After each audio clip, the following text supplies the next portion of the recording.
Welcome to MojoPlays. Today, we're looking at our 10 predictions for Assassin's Creed Infinity. He was made a prisoner of the machines. The body might survive, but his mind became brittle to the touch. For this list, we're going over everything already revealed about Assassin's Creed Infinity, as well as some predictions of our own. Before we begin, we publish new content all week long, so be sure to subscribe and ring the bell to get notified about our latest videos. No free-to-play. Alright Ezio, here's how it is going to work. Live service games have become increasingly unpopular in the last 5 years. Gamers now see through publishers' attempts to monetize every aspect of their full-priced games and are getting sick of it. So, the news that Assassin's Creed Infinity will be live service but not free-to-play has not gone down well. Ubisoft has not yet confirmed what kind of monetization model they'll be using, however, leaving us free to wonder. Maybe it will be a subscription service baked into the existing Ubisoft Connect infrastructure, a way to draw more players into Ubisoft Plus, which has already arrived on PlayStation. Or maybe it'll be another relentless $70 game full of costly expansions and microtransactions. That's what I do best. This'll take more than the usual tricks up your sleeve. I long for the old days. Lore Reboot. Hepzibah! What is it? Soldiers are coming for you! Go! Past leaks have claimed that Ubisoft is using Infinity as a way to reboot the Assassin's Creed series. We already had one soft reboot when they came out with Origins, which was very well received, but rumor has it that Ubisoft is going to remove unpopular parts of the overarching lore. This is all so that the next game is in place for new and returning players alike, without newbies having to dig through the wiki to understand where the Hidden Ones began, who the Templars are, what the Isu did, and so on. But it remains to be seen which pieces of lore Ubisoft will get rid of, and which ones will remain sacrosanct. Codename Hexe.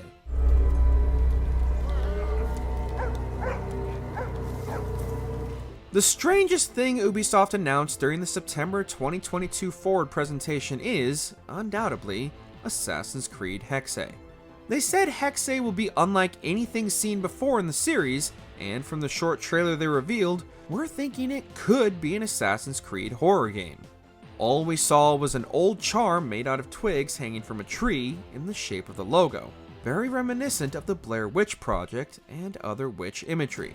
Hexe is indeed Old High German for witch, though the word was regularly used in the 1700s. Does this mean we'll see a game about witch trials? Perhaps witches using the pieces of Eden to cause all kinds of supernatural events? It's definitely intriguing. Time periods.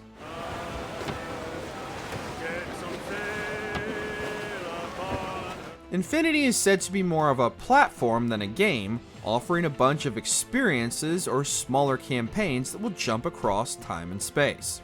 We're hoping that this means settings can get their due without having to be massive 100-hour games, and that maybe these campaigns will be more on the shorter side, much like the earlier titles. Confirmed so far is codename Red, set in feudal Japan, a setting fans have been dying to get their hands on for years. We just hope it's different enough from Ghost of Tsushima. There's also codename Jade, a 3D mobile game optimized for touch controls set in ancient China. Though mobile games seem like an odd choice, it's probably because mobile games are so wildly popular in China itself.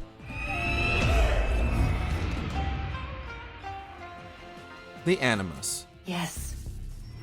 Come.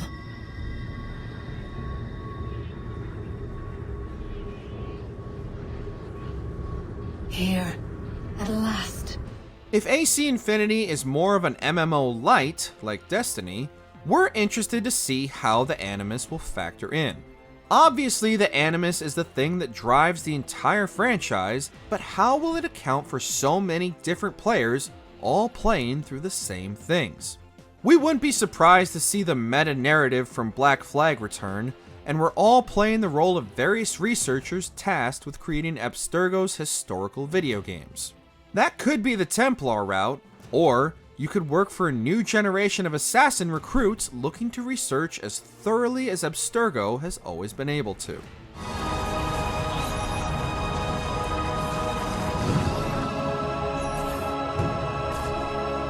Hub World. What'll happen to me? All I know is I need to get out of here. We're also sure that the Animus will form the hub world that a game like this requires. There will likely be some kind of virtual space inhabited by players where they'll be able to journey out to different time periods and places around the world. And it's not like Ubisoft is unfamiliar with this, even within the Assassin's Creed series. Early games, notably the first one and Assassin's Creed 2, also had you frequently return to a hub, Massif Castle and Monteregione respectively. Even the Jackdaw was basically a mobile hub. So, this hub world would be a lot like those ones, except your fellow assassins or Templars would be real players instead of just NPCs. Create an assassin. And the Animus lets you decode and read these DNA files. Precisely.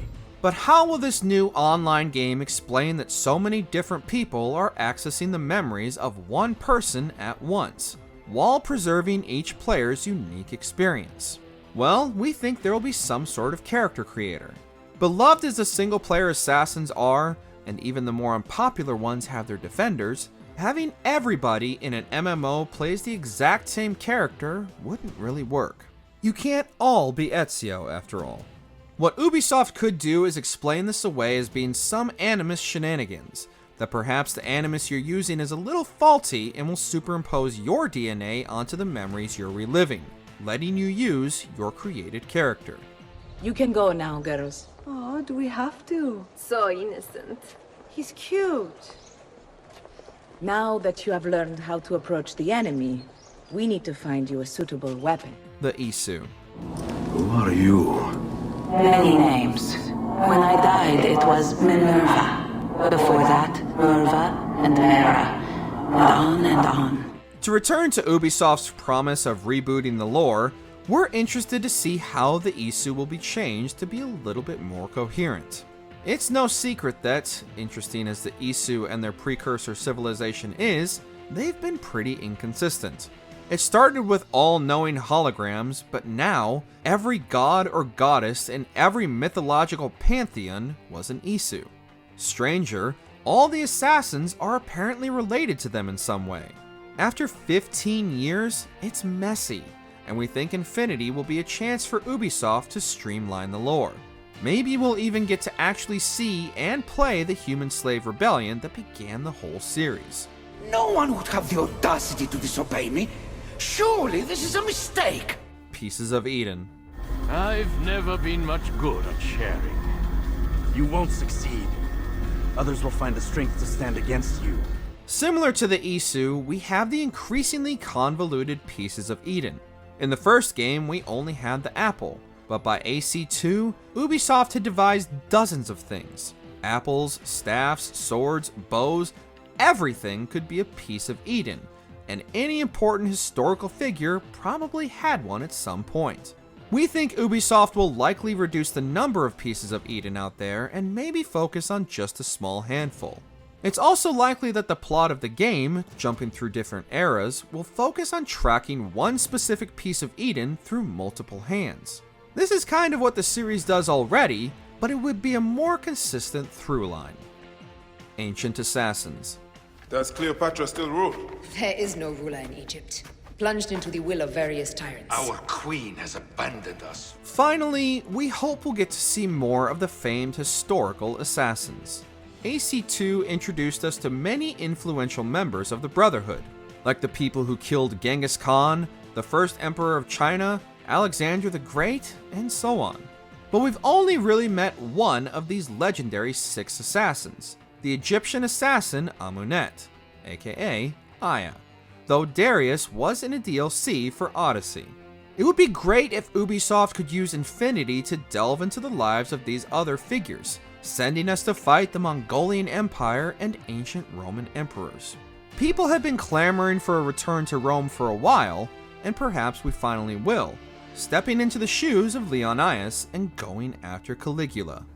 Check out these other great clips from MojoPlays, and be sure to subscribe and ring the bell to get notified about our latest videos.